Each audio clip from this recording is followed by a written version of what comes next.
Nebraska man convicted of killing 4 people could testify in his own wife's murder trial, which is set to get underway next month.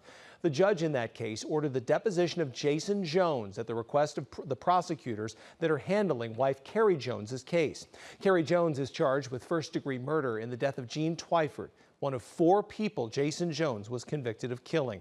Carrie Jones's trial is set to begin Monday, July 28th in Madison County, Nebraska court.